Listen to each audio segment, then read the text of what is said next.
I don't think any of you are prepared to see just how sad this box looks.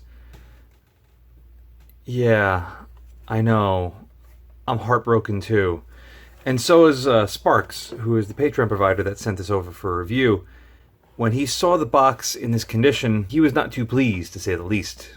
Primarily because, as you can tell, this box was shipped to him with no other outer box. Like, who does that? This is not a cheap optic. And even if it was, it doesn't matter. There's no respect for it. And I don't know, I'm a person that respects their stuff, and especially stuff that I'm selling to other people, even more so. Well, for what it's worth, this is a Nightforce SHV 4 to 14 by 50, and we're gonna do an unboxing. If you could still call this a box, I guess it still does house it, so it's something or other. Yeah, the inside is just as sad, unfortunately, but there's some good stuff in here.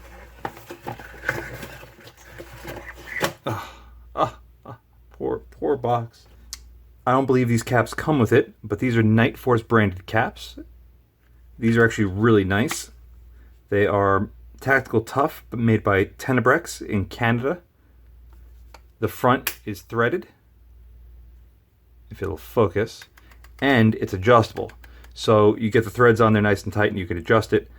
I don't know if these come with it or not, but these are really nice. The rear is not threaded. You do have an adjuster screw on top for tension. And again, you can clock this however you'd like. Nice caps. I've never seen these before, but these are pretty damn awesome. These I do believe come with it, just regular caps. No instructions in this box. Lucky that there's even a box left. And on the scope, you'll see we have a Nightforce branded Bikini cover. And I actually like Bikini covers. They do a good job of sealing the front and rear, especially if you can get it to slide all the way over. This one is pretty tight on the back and on the front. I can understand if you're worried about losing this, but honestly, I put that in my range bag and not have to worry about it. It's fast to take off, and it doesn't obscure your view looking through the scope like some other caps that I've noticed in the past. But here we have it. I've only ever heard great things about Nightforce optics, and I've never had the chance to get my hands on one or look through one, either at the range or, well, here. But Sparks was nice enough to send this over, along with another scope for review, which is going to be following this up. And I couldn't be happier. Made in Japan, which is nice to see.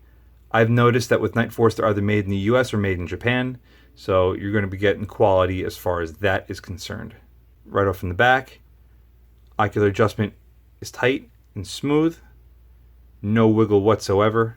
This is a 4 to 14 power scope, starting at 4, going all the way to 14. If we look, it's about 180 degrees, which is about standard. But the knurling on this ring is very nice. Positive resistance, but it's very, very smooth. This is an illuminated model, 1 to 11 with offs in between each stop.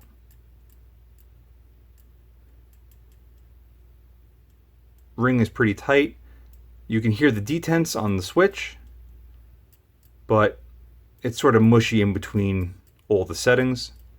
But it's pretty tight to the point where you don't have to worry about knocking this in or out of position. Parallax adjustment goes all the way down to, I'm assuming, 25 yards, all the way to infinity. That's a little bit past 12 o'clock and just about 6 o'clock. So again, about 180 degrees of rotation on the parallax. And you can feel it again, very positive knurling on both the parallax adjustment and the battery cover for the illumination. Also, it's a really weird sensation, but this scope feels soft. The anodizing on it feels sensational. It's not rough and textured. It's almost like a Teflon coating, and it feels fantastic. It looks really good too. Even though there's a used scope, there's very, very few marks. A couple of ring marks right there, but that's about it. Being an MOA scope, you're going to see this is going to be quarter MOA increments, 0 to 10. So we're going to have 10 MOA per revolution, and lines up pretty good. A little bit of wiggle.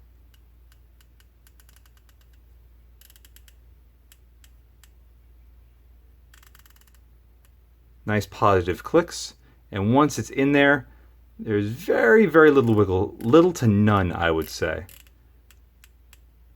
Clicks sound a little bit muted, but again, that could just be from wear and tear.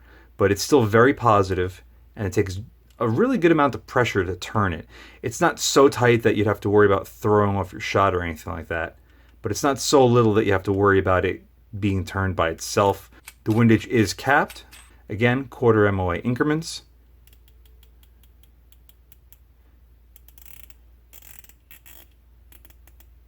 You could hear that the audio clicks on this are much more defined, and you could feel it through the knob itself.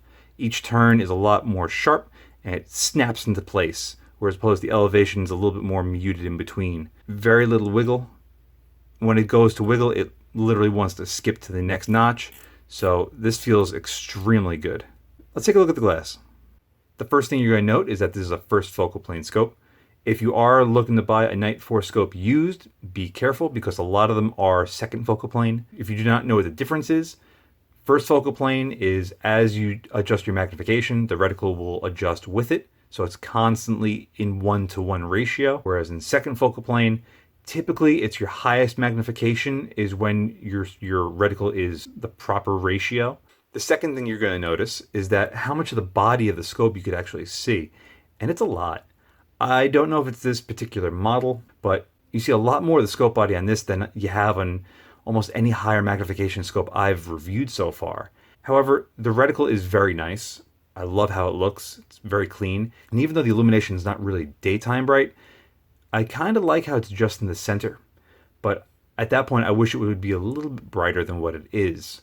Getting the nitpicks out of the way, the glass seems to be very clear and sharp, and it's got very good coloring as well. Hopefully the pros will outweigh the cons when it comes to the scope, because I have high expectations for this, and I think you would too when you're spending over $1,000 on a piece of glass, especially with the name Nightforce. Anyway, that's going to conclude this sort of unboxing. I gotta leave something for the first person review, so stay tuned for that in the upcoming days. Thank you very much for watching. See you again next time.